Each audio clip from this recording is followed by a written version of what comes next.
em um oferecimento de carnesdoduque.com.br, promoção rolando pro sorteio de picanha, só lê aqui na descrição do vídeo.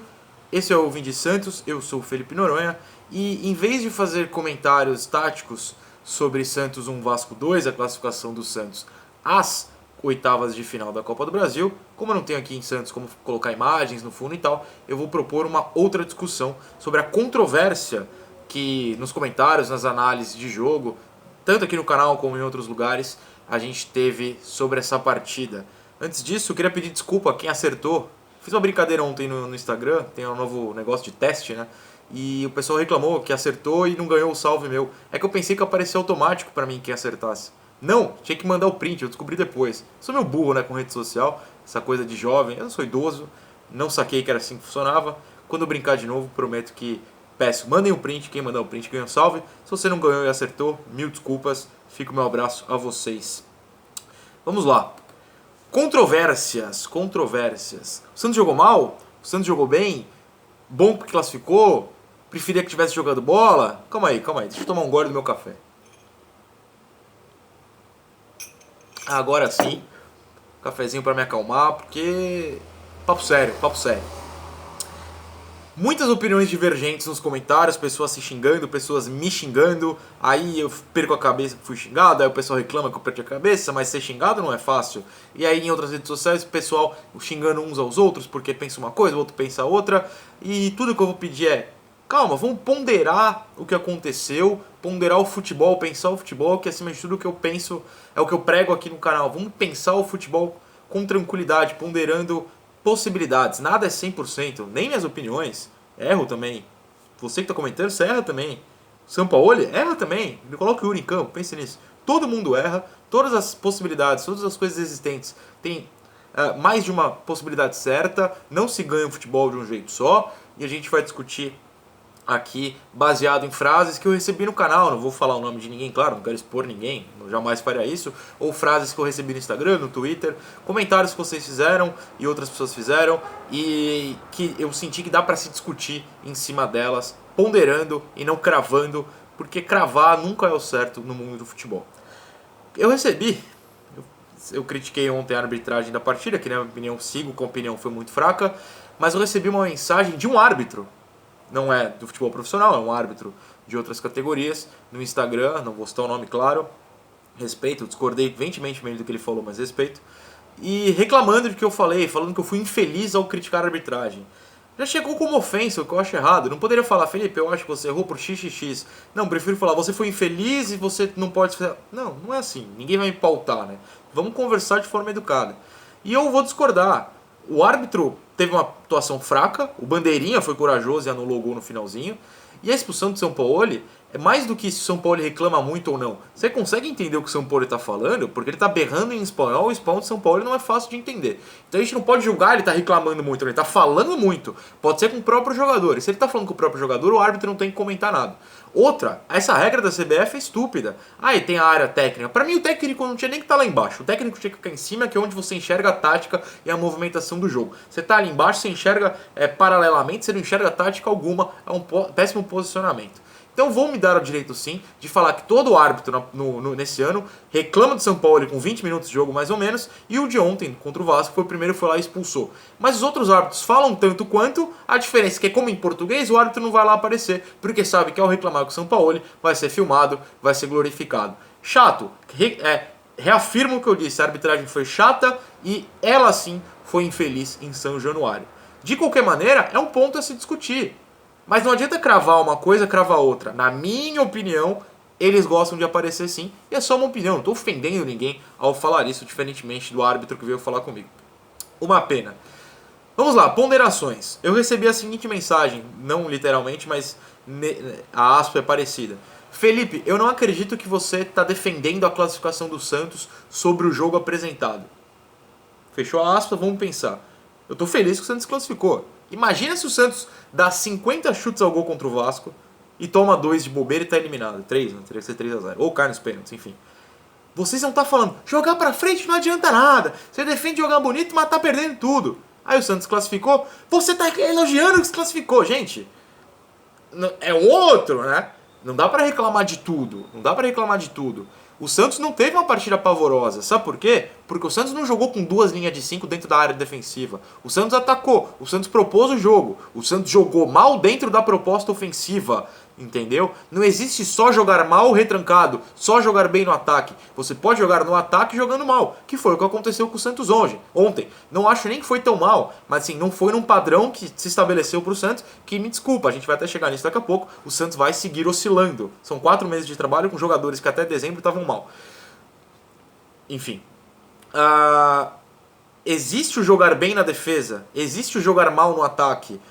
O que eu quero é a ideia de jogo ser colocada em prática. E ontem foi. O Santos tentou jogar ofensivamente e a partir dessa ideia jogou mal. Acontece. Eu me dou ao direito assim de comemorar a classificação quando o Santos propôs uma ideia que eu gosto, acabou não executando direito e mesmo assim avançou de fase, que é o que interessava. Se o Santos joga estupidamente bem, amassa o Vasco e é eliminado, vocês iam estar xingando, não adianta jogar pra frente. Adianta. Tanto que o Santos jogou mais pra frente no segundo tempo, arranjou o gol e se classificou. Olha só, não é tão misterioso. Apenas ponderem a situação de jogo, ponderem a situação tática, ponderem o que o adversário jogou. O Vasco não jogou mal, o Vasco tentou se classificar, quase conseguiu, não conseguiu porque o Santos em determinados momentos do jogo não foi tão mal quanto estão pregando. Lembre-se disso.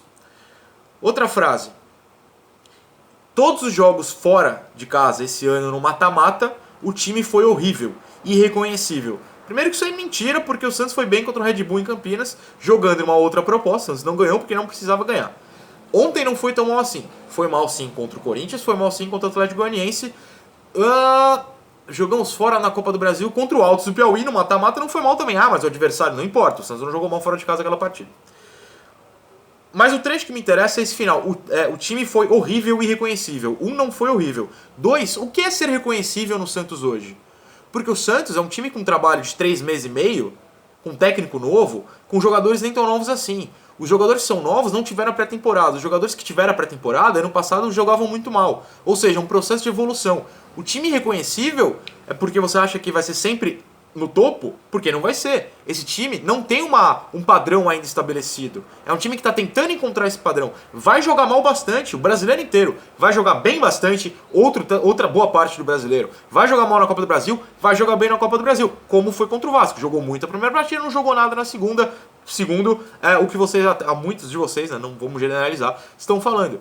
Vai haver variação, às vezes, dentro do próprio jogo. Não vai ser fixo, não existe isso de irreconhecível. A ideia estava lá, você pode falar que a ideia não deu certo, não que o elenco esteve reconhecível, isso não existe nesse momento com 3 meses e meio de trabalho. Mudou a tática, deu problema, recebi. Eu falo desde janeiro, não existe tática fixa. Porque se fixa uma tática, como no começo do ano até existia, porque eram os primeiros jogos, se começa a dar errado, fala, tá manjado, tem que mudar. Aí muda, tá manjado, tem que mudar. Varia. Não pode variar, tem que ficar fixo. Gente, vamos ponderar, vamos pensar. Não dá pra ser uma coisa só. Às vezes essa coisa vai dar errado. Contra determinados adversários, a gente vai precisar mudar, porque o futebol é fluido. É assim que funciona. Vamos ponderar sobre qual a tática perfeita para cada adversário. Ontem não precisava entrar no 2-3-5. Depois que estava com resultado não positivo, aí valia a pena voltar para isso. Vamos ponderar qual a necessidade de cada jogo. Sem clichês, sabe? A gente tem a mania de usar clichê pra analisar futebol porque é mais fácil. O fácil é ruim, né? Vamos lembrar disso.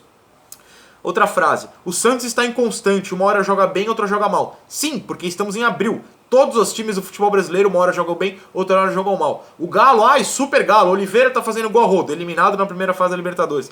O Grêmio teve que ganhar um jogo fora de casa na penúltima rodada para poder jogar com uma vantagem de empate na última rodada, não tá classificado. O Flamengo é rico. Flamengo, se perder o último jogo da Libertadores, provavelmente tá eliminado. Olha só. Não é assim. Todo mundo vai jogar bem, todo mundo vai jogar mal. O problema é que o futebol brasileiro, o calendário sul-americano, exige que em abril você esteja jogando jogos decisivos. O ideal é que você vai jogar o jogo decisivo no segundo semestre. O calendário também prejudica. Todo time vai oscilar. Ponderem. Essa aqui é boa. Não, até pulei uma. Vou começar com a do Soteldo e depois o Vanderlei Everson. Soteldo joga demais. Ele entrou e mudou o jogo, tem que ser titular absoluto. Até semana passada era Soteldo é um anão que não tem condição de jogar no Santos. Não é porque ele faz uma partida boa que ele é absoluto. Não é porque ele faz uma partida ruim que ele é horrível. Ponderem. Existe um meio termo. Não existe só o 0 e o 1000. Existe outros 999 números entre eles. Nosso goleiro tem que ser o Vanderlei. O Vanderlei no banco é uma falta de respeito. Até semana passada, o Vanderlei titular é horror. Everson já, Everson já. O Everson ser banco é uma falta de respeito com o Everson. Ponderem. Não é um jogo que define ninguém. Certo? Everson foi mal? Foi. É definitivo? Não. Vanderlei foi mal em vários? É definitivo que ele é ruim? Também não. Né? O Santos entrou com muita soberba achando que já estava classificado. A gente não tem como prever isso, a gente não sabe o que os jogadores pensaram. É apenas um clichê falar em salto alto, soberba, arrogância. Às vezes os times simplesmente jogou mal, porque times jogam mal, muito mais em começo de trabalho, oscilações são normais. A gente não é psicólogo, a gente não analisou os jogadores para saber se eles estavam de forma soberba. Inclusive o único que deu entrevista no intervalo, pelo menos o único que eu vi, foi o Geomota que falou, estamos jogando mal. Ele não falou, achamos que o jogo era fácil, o jogo tá fácil. Não, ele assim, a gente tá jogando mal, vamos consertar. Consertaram no segundo tempo e se classificaram. Achei a postura do Santos idiota. Achava que era o Barcelona que propõe o jogo contra qualquer time. Se a gente não propor o jogo contra qualquer time, vocês vão reclamar que não propõe. Se propõe, não pode propor, ponderem. Poderíamos ter perdido a vaga porque queria fazer esse jogo aí, jogo de ataque. Eu volto a falar, você precisa garantir seus próximos 2 jogos e o Santos fez ontem, mas às vezes não vai fazer. Às vezes não vai fazer mesmo, gente. O Santos provavelmente não vai ser campeão brasileiro, não vai ter título esse ano, e eu venho falando isso desde janeiro. É normal e o esperado. Título é milagre. Milagres são legais, mas não são comum. É um time em processo de transição, é um time em projeto a longo prazo. Pra finalizar, olha o clichêzão. Time cagão. Toda vez que joga na quadra do adversário treme, enche as fraldas. Não sei se isso tem jeito, porque via de regra é uma questão de personalidade de alguns jogadores. Mas você analisou os jogadores? Eu não analisei. Se for psicólogo, até peço que analise. Mas se não consertar essa tremedeira que toma conta do time quando joga fora, é mais um ano sem ganhar nada. E daí? É projeto a longo prazo. Provavelmente não vai ganhar e tá tudo bem. O objetivo é uma vaga na Libertadores, se muito. Ponderem, gente. Nem todo ano todo time ganha. Nenhum time ganha título todo ano. Isso não existe. Secas existem. Títulos em anos variados existem. É impossível, com 20 times numa primeira divisão, 20 times ganharem título no mesmo ano. Isso não existe. Futebol não é para título todo ano. Me desculpem. Essa é a realidade. Pois bem, é um vídeo controverso. O tom pode ter sido coisa, mas é mais explicativo do que bravo, tá? É porque assim, gente, eu proponho esse canal pra gente fugir de clichês. E aí quando as críticas ao que a gente fala, vários de vocês, tá? São clichês, a gente tem que mostrar que a gente tem que repensar o nosso jeito de ver futebol. E é isso que eu proponho. Se você tá usando um clichê, repensa, nem tudo é tão fácil. Inclusive, o fácil só complica melhor no futebol. Tentar o difícil é que vai fazer a gente melhorar. Sou Felipe Noronha, @FGNoronha em todas as redes sociais. Não entendo muito delas, como vocês perceberam pela falta de salve no Instagram, mas eu tô lá. Se inscreva no canal caso tenha gostado, participe da promoção da nossa carne do Duque. E amanhã tem mais vídeo, porque aqui tem vídeo todo dia, a não ser quando eu estou cansado. Hoje eu não tô, então tem vídeo. Abração.